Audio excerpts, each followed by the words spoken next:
Hello everyone, it's me, Aaron, Professor ThorgE, your guide to all things geeky, and welcome to the final video in our week-long ThorgE3 coverage.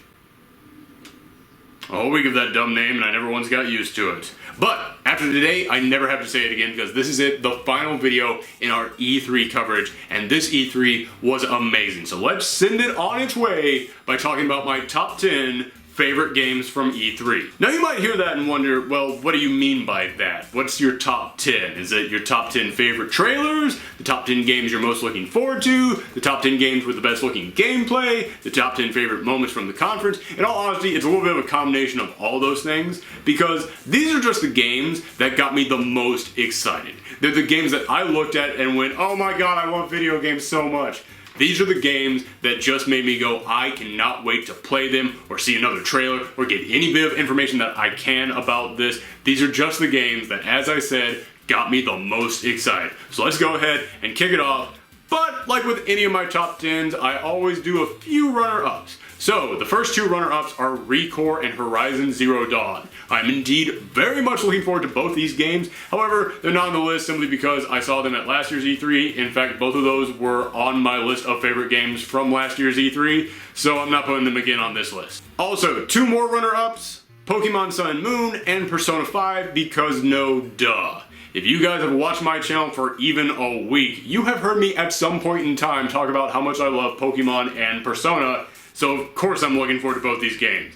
I've been talking about both of them ever since they were both announced. I bring up every single bit of news that ever comes up about them. For anybody who is a fan of this channel, there is no surprise that they would be on this list, so that's why I'm leaving them off. What else am I going to say about them on this list that I have not already gushed about in numerous other videos before this? So just to provide some more games on this list, I'm just gonna give them an honorable mention because, let's be honest, you all knew I was gonna put them on this list. First off, at number 10, Injustice 2. Now, I was a big fan of the first Injustice game. I thought that combined a really strong fighting game with some great DC characters who I've grown attached to over the course of my long comic book reading lifespan. And we looked at this trailer and at this gameplay footage, and it looks like it's going to do the exact same thing, and they're going to actually put in a bunch of new characters, including Gorilla Grodd, Atrocitus, and Supergirl. I looked at Gorilla Grodd and Atrocitus and I was like, okay, this is made by the Mortal Kombat guys, those guys would fit in there just fine, especially Atrocitus. But then I looked at Supergirl and I was like, man, don't take Supergirl and just make her really angry and dark and edgy like you did with Superman in the last game. I mean, I understand why you did it with Superman in the last game. You had a story to explain, so I was like, okay, fine,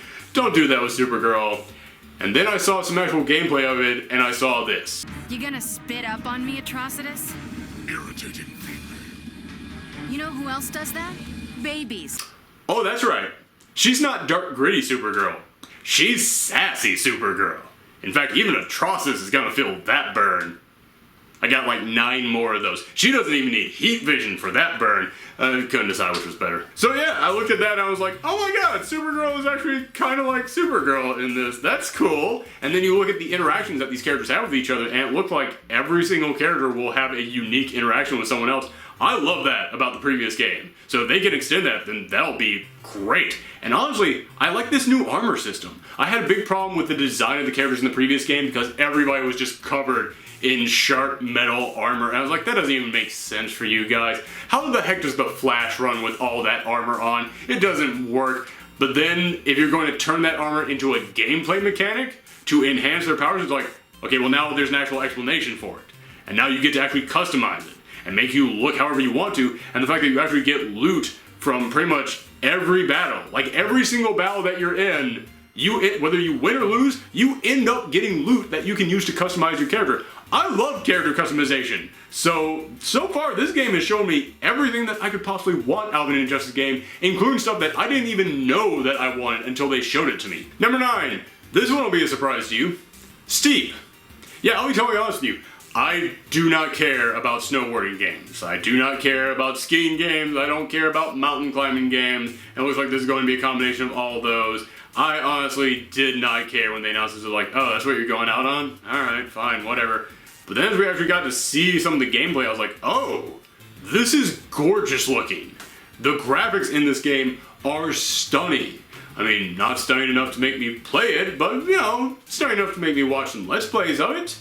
But then as they actually showed, like, you being able to glide around in your windsuit, Or especially when it got to the point in which they showed the montage of all the times that you just smack into rocks like Looney Tunes characters, I was sitting there going, steep, steep, steep, steep, steep, steep, steep. So yeah, I had to put steep on this list simply because no other game this year made me go so far from this looks stupid to this looks awesome. Number 8, Scalebound. I'll be totally honest with you. There is one reason why Scalebound is on this list and is this high. It's because it's being made by Platinum Games, the people who made Bayonetta. And Bayonetta was known for being absolutely crazy and having huge, massive boss fights. And they came in and they said, this game will be the craziest we've ever been with the biggest boss fights we've ever been. So it was like, oh, okay, well, I like Bayonetta this much. I'm gonna like Scalebound this much. Simple math on this one. Number 7, the complete and total tonal opposite of Scalebound, We Happy Few. Now, this is going to be a game where I don't know if the entire world is like this, or it's just this one tiny secluded town, but it's going to be you in an area where everyone has to be happy at all times, and they take medication to make themselves that happy. And it looks like they're taking so much medication that they do not actually see any of the weird, messed up stuff around them. Again, if you saw the trailer, I will not spoil it for everyone who hasn't, but Pinata. That is all I will say. Pinata. And you have now gone off your medication, you're starting to see the world for the way that it really is, and everybody is trying to arrest you and drag you off to prison, or maybe even just beat you to death, I don't even know. But they're calling you a downer. Like there is actually a term for the people who go off their medication, and everyone is turning against you. And to me, what makes this game so great isn't just that idea of you having to run, you trying to hide, you trying to find out what's going on behind the scenes of all this crazy mess, but also this unique gameplay that you have to try and fit in. You have to try and walk around, and you have to try and keep people from realizing that you're a downer, which to me almost makes it seem like this is a metaphor. It makes it seem like this is probably coming from some personal place. I would not be surprised if the people who made this game actually probably suffer with some kind of depression, some kind of social anxiety disorder, and they're probably on some type of medication, and this was their way of expressing how they feel when they go off it, how they feel when they're afraid that people will look at them and judge them for whatever emotions that they're feeling at the moment. Again, I could be just totally making that up. However, if that's true, then it kind of points out to me something that I say about video games and how it's different from every single other art form out there, because video games are the only type of medium where you actually get to take on the role of the protagonist and you actually get to see things through their eyes. So if this person is trying to express that and they came up with this game for that, I think that's actually kind of brilliant, and it actually does kind of show how video games can be art. And again, I'm saying that about a video game that I still have not yet played. So I could be totally talking out my butt. Next up, Detroit Become Human. Now I'm putting this one on the list simply because, in all honesty, I think this one probably had the best trailer out of all of E3.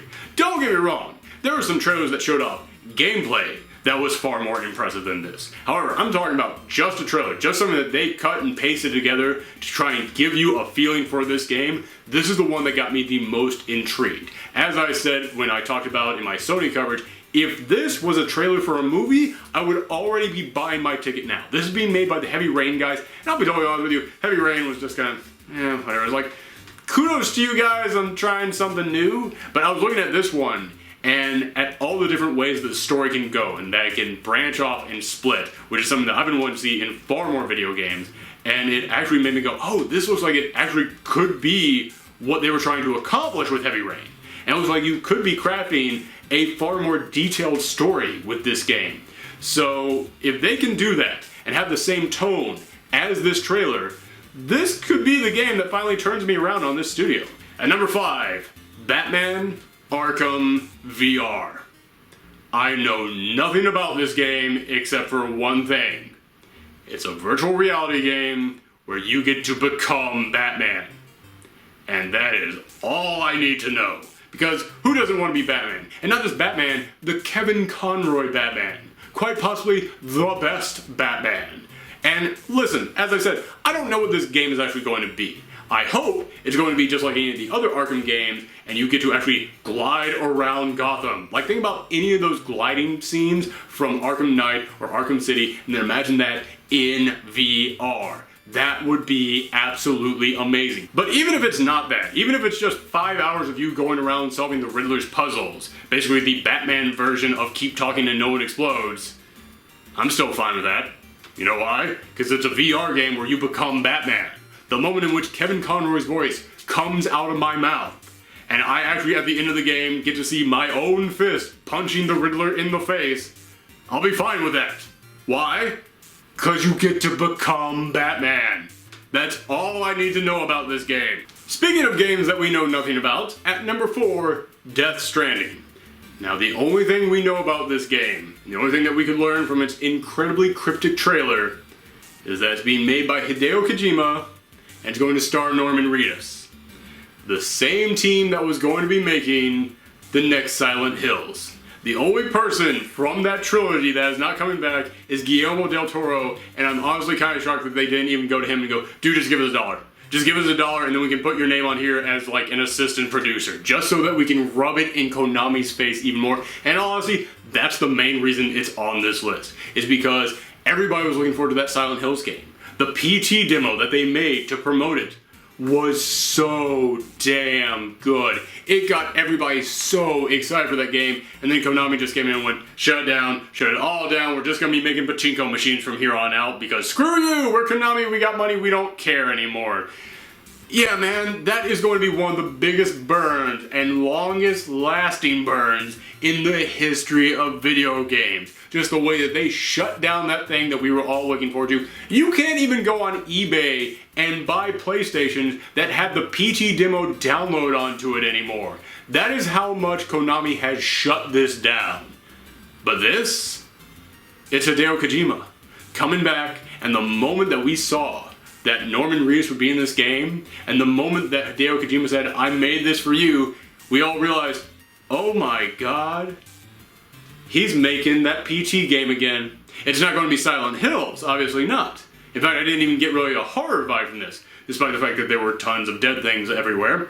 But no, as I looked at this, I was like, okay, it's a game with Norman Reedus, going to be very emotional. There's some small baby that he has an attachment to, which was also going to be a huge element of that Silent Hills game. I would not be shocked if he took many of the ideas that he was going to put into that Silent Hills game. Like pretty much everything he was going to put into that Silent Hills game that he had already written down on paper so that Konami could then snatch it up and say, you can't use this anymore. I would not be shocked if he took all those ideas and put it into this game. So the mere fact that we're going to get in some way, shape, or form that PT game back, and of course that he rubbed this in Konami's face so hard, those two things got this game that high on this list. However, that PT demo was also being made for Silent Hills, which is one of the 2 biggest horror game franchises in video games. And this trailer, yeah, it had a lot of creativity of PT, but not really in that horror element. That's where number 3 comes in. Resident Evil 7. First off, the logo for Resident Evil 7 is hands down the best logo I saw at E3 this year. That logo is awesome, and the reveal of it in that trailer, because you're playing through this trailer, and it's like, okay, I don't know what this could possibly be. This is weird and cryptic, but it's a very, very creepy trailer. Oh man, what could this possibly be for? And then that 7 pops up. It's like, are you for real? And that 7 just slowly turns into Resident Evil. That was one of my favorite moments from any conference this year. That was phenomenal. And speaking as someone who is a longtime Resident Evil fan, and as someone who has even played through the demo for this game, yeah, it's creepy. It's really creepy, and it's that PT level of creepy. It's that level where you're walking around every corner like, oh god, what's gonna happen? What's gonna happen next? In fact, I love the way that this has already got a huge mystery going around the internet. Everybody's trying to figure out, what the hell do you do with that mannequin finger? No one knows what you do with that. The fact that this has gotten so many people talking, so many people already coming with conspiracies about this game, so many people looking at clues for how this connects to the other Resident Evil game, and in that demo, there are indeed clues of how it connects to the other Resident Evil games. All of that has me so excited for this game, but also just speaking as someone who is a huge fan of Resident Evil, the fact that I looked at this and went, it's back. The horror element of this game has returned. All of that makes it one of my favorite games from E3. I ain't even gonna with upstairs. What the Sounded like it was coming from the kitchen. Of course it was. The place I have to go Just want a mechanic work? No, okay. Now it's the backdoor key. I know, but I was figuring it's like, maybe there's a chance. Ah, f you! Next up, at number 2. Now, if you've watched this channel, then you know that, yes, I am a big video game fan, but I'm an even bigger comic book fan, and Spider-Man is hands down my favorite superhero. And there came one trailer in the Sony press conference, which I was watching it, and it looks like a city, and it's like, okay, I think that's gonna be New York, I think it is, and there's a voiceover, and I'm like, I don't know who this guy is, this doesn't sound familiar, and then they say one word, Queens. The moment they said Queens, I just went, get out. Get the fudge out. This is not, is this real? Is this actually going to be a thing? And then Spider-Man swings in, and it's revealed this is a new Spider-Man game coming from Insomnia, the same people who make Ratchet & Clank, which is a great video game franchise. They're going to be making the new Spider-Man game. What makes this so great is that I had no idea this was coming. Zero. Literally every single other announcement from this year's E3, on one level or another, we kind of had a feeling it was coming. The new God of War, we all kind of had that feeling it was coming. Dead Rising 4, that got leaked a few days before. Injustice 2, that got leaked several days before. Even the new Hideo Kojima game. We might not have known that Norman Reedus was going to be in it. We didn't know what the game was going to be about, but we had heard some rumors that he was already working on something. We had heard one rumor here or there that he was working with Sony on some level. But this? Zero info. No one had any idea. That's why this is getting so high on the list. That, and also, as I said, I'm a huge Spider-Man fan, and as I watched that, I went, oh my god, you're playing it as Spider-Man. And like, there have been many games where like, okay, they got the web swinging down, but I was looking at this, is like, even the way he moves, it looks like you got that down. There are moments in which it looks like he's being fired at and slows down, and I'm like, oh my god, they finally figured out what to do with Spider Sense, thank god. But the fact that this looks like you will finally be able to play fully as Spider-Man, but also, they shocked me so much with this trailer. That's what gets it at number 2. And lastly, at number 1, Nintendo really didn't have anything this year. They didn't, and it's very sad to see that. They're mostly working on the NX right now, and they have to keep all their games for the NX a secret. However, they only had 2 things to show off. One of them was Pokemon Sun and Moon, and I already said that one gets an honorable mention, but it's not on the list. And the other one was Legend of Zelda. This just goes to prove something about Nintendo. Nintendo might not have a lot to announce, but when they announce it, everyone takes notice. Because at number 1 is Legend of Zelda Breath of the Wild. We had seen many screen caps of this game. We had seen few seconds of gameplay, but we still had no idea what this game was going to be like. We still had yet to grasp the scale of this game. We had seen the map and gone, okay, well, it's going to be that big that you can explore. But when we actually saw this gameplay, and we saw not just a trailer, but like 30 minutes of gameplay, it stunned us. Especially me, I'll say that. I was speechless watching this trailer. I was looking at this going, is this actually happening? Because, okay, first off, the obvious stuff, this world is going to be huge, and it's going to feel like a living world. As I pointed out, one of my favorite things from that trailer is when you just start pushing a rock, and I was like, okay, any minute now that rock is just gonna fade away into the distance. Nope, kept going. Kept on going, and I went, oh my god, everything in this world exists at the same time. You are actually going around a living, breathing world.